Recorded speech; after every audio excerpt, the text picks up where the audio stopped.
Dans son journal intime, il écrivait à la clinique: quelle ne fut pas ma surprise de découvrir une petite fille de 8 ans, Marianne, presque nue, car elle ne portait qu'une petite culotte rose quand je suis rentrée dans le box. J'ai regardé son entrecuisse quand elle s'est allongée sur la table et j'ai eu devant mes yeux le spectacle merveilleux du tissu de son slip qui s'insinuait dans sa fente. J'ai longuement caressé son ventre nu et contemplé sa poitrine, encore bien plate de petite fille imberbe. Je ne vais pas parler des viols.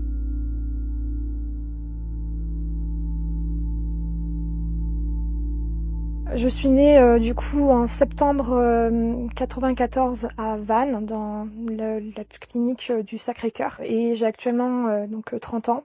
Et j'ai eu une enfance plutôt difficile. J'étais hypersensible, j'avais des problèmes avec la gestion de mes émotions. J'ai subi beaucoup de harcèlement scolaire lorsque j'étais au collège et notamment également en primaire d'ailleurs. Ça a été assez compliqué pour moi et j'étais assez seule durant cette période parce que j'avais l'impression d'être en décalage avec les autres.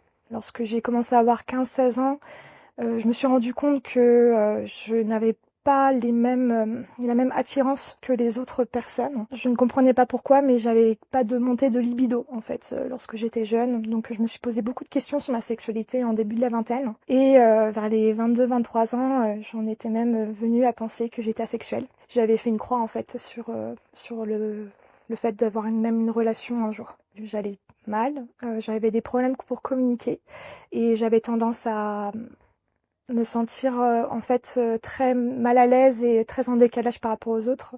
J'ai même fait une dépression du coup lorsque j'avais 21 ans. Je ne comprenais pas mon mal-être, je ne comprenais pas d'où ça venait et tout a changé à partir de mes 25 ans, le jour de mon anniversaire. J'ai été appelée par ma mère qui m'a prévenu en fait que la police et la gendarmerie nous avaient contactés donc du coup en juillet 2019. Elle m'a informé que j'étais notamment dans une affaire, donc j'étais impliquée dans une affaire avec un pédocriminel. En fait, elle m'a raconté l'histoire de la petite fille de Jonzac qui s'était fait violer par son voisin, un ancien chirurgien. Donc du coup, elle m'a dit que j'avais été opérée par ce chirurgien. À ce moment-là, j'étais en état de choc, je suis tombée des nues. Je suis rentrée chez moi, elle m'avait pas donné l'état, je me disais peut-être que c'est pas si grave que ça, peut-être c'est juste une caresse ou une agression que j'ai subie par ce pédocriminel. Je suis rentrée après en urgence à Vannes pour lire les écrits qui avaient été faits sur moi. Et c'est comme ça que j'ai découvert que en fait le Squarneck